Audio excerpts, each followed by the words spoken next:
Alright, let's talk about night terrors. Night terrors are a very scary and real thing. It invokes a very strong physical and emotional response on your body.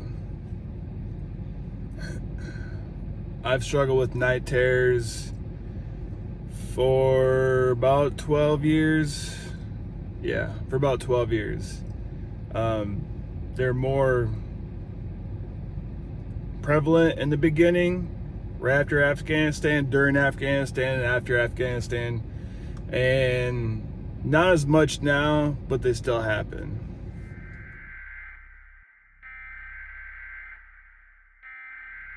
Hours.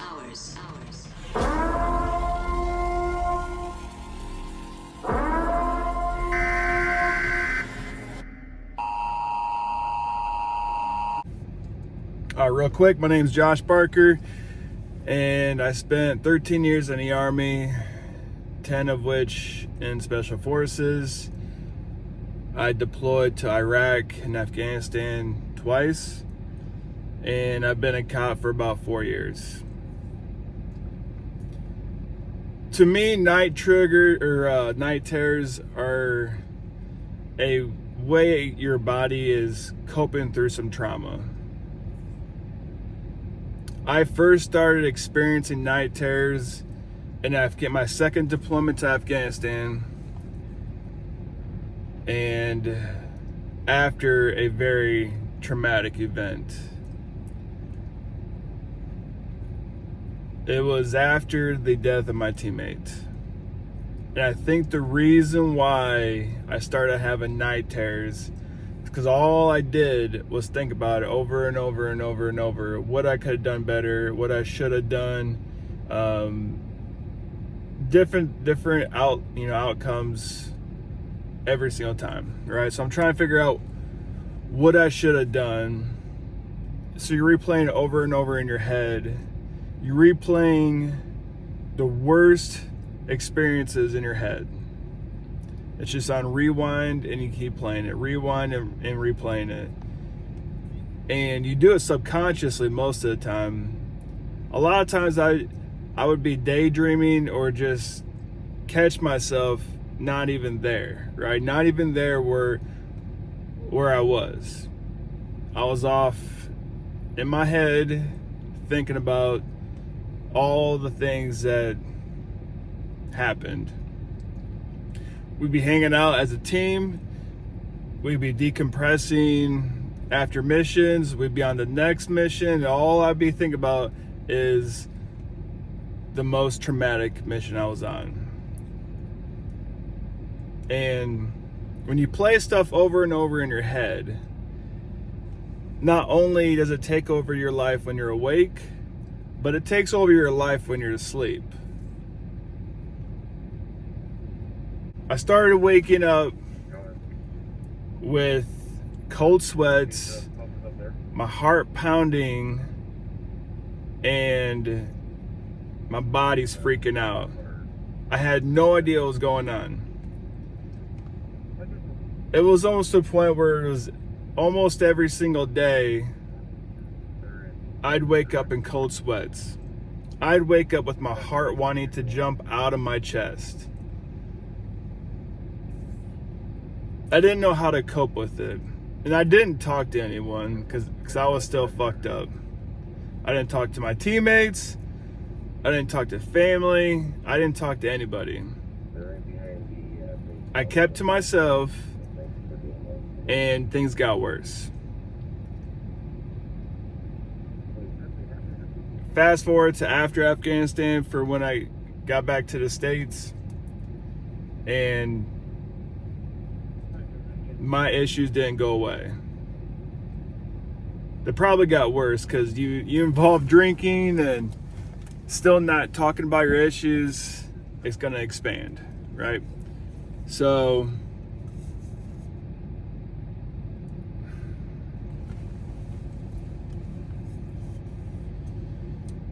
there were several nights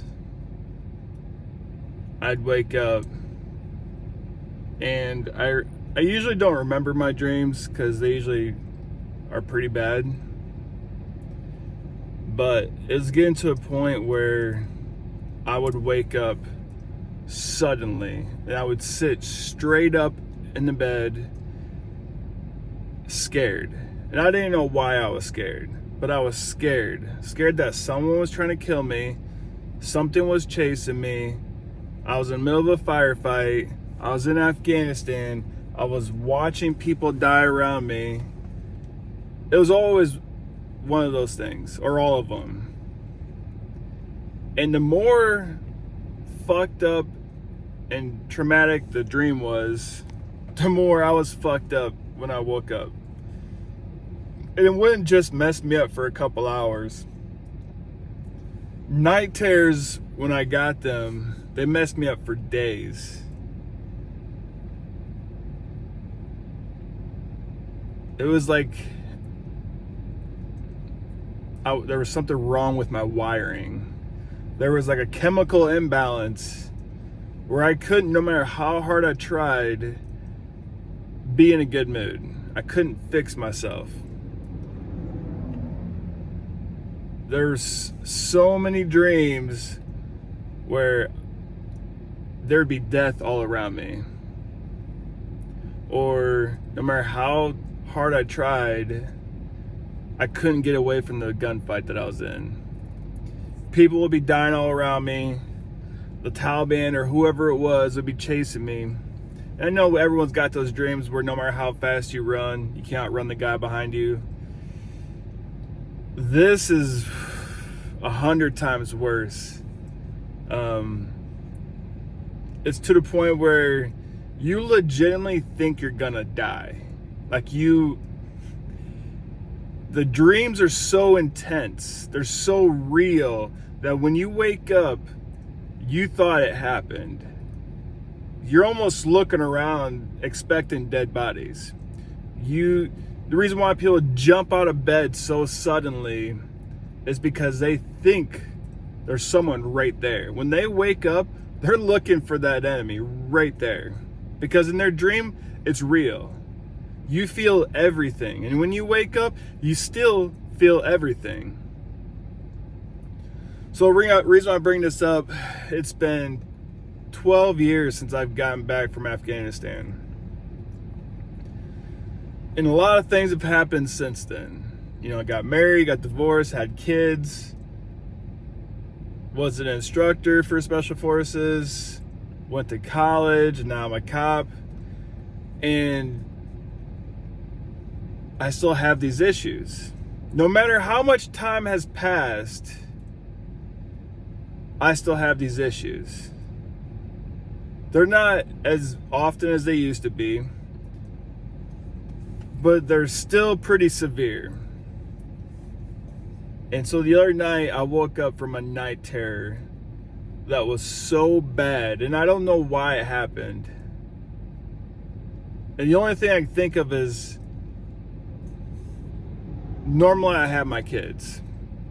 95% of the time, my kids stay with me. But they happen to be with their mom that weekend. And it doesn't happen very often, which is probably why I don't sleep very well when they're not with me.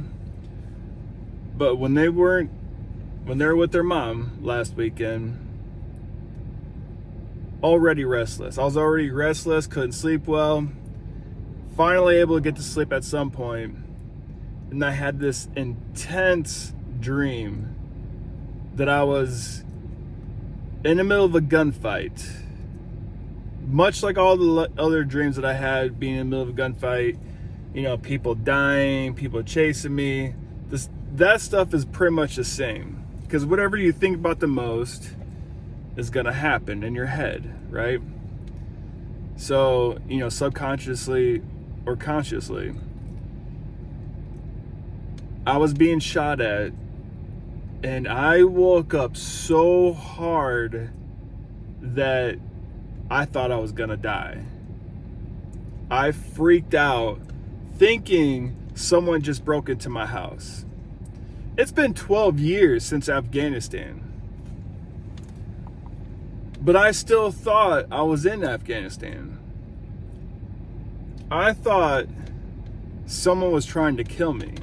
It probably doesn't help that I'm a cop. It doesn't really help that factor of, people looking over your shoulder and thinking people are, might put a target on you. But guess what? These things need to be talked about. Cops are afraid to talk about shit because they're afraid of what people will think of them. And that's the wrong answer. Because guess what? Everyone's fucked up. And if you work in a profession like this, it's gonna take a toll on you. You're gonna have PTSD. At some point, you're gonna develop some issues. If we don't talk about it and seek help, the problem's never gonna get better. Problems don't just go away. So I woke up and I realized it was only a dream. I realized, okay, it was another night terror. I couldn't go back to sleep. Could not go back to sleep. I was drenched. It hadn't happened in a while when it was this bad. It was bad. It was really bad. The bed was drenched. And my heart could not slow down. It hurt. My chest hurt because my heart would not slow down. And all I was thinking was panic. The entire time I was thinking panic. I'm like, all right, Josh, no one's chasing after you. You're not gonna die. I know this, but it wasn't fixing anything. I guess the reason why I'm bringing this up is because be patient with yourself. Talk about these things. They're not going to go away by themselves. And they're probably never going to go away fully. But they will get better. But they only get better if you put in the effort. And the effort is talking about it. Part of me doing these videos is very therapeutic, man. So I recommend putting yourself out there, telling your story, and if you don't share it, at least you get it off your chest. Talking to a camera could be the same as talking to a therapist. Get it off your chest. You're gonna feel better about it. But just know, these issues aren't going away. They'll get better, but they're not going away. The worse your experiences are, the worse your traumas are, the longer they're gonna last in your life. So my only thing is, everyone thinks, don't talk about it, especially as a cop. You shouldn't have issues, you shouldn't have PTSD. That's bullshit. You're gonna have these issues. The only problem is as a cop, you feel like you can't talk about it because you're looked as having these issues. You shouldn't be in this profession. Well, guess what? Almost all, if not all, cops have issues because of the traumas they experience, because they experience things that most people are not willing to go through, which is fine, but we got to be able to talk about it.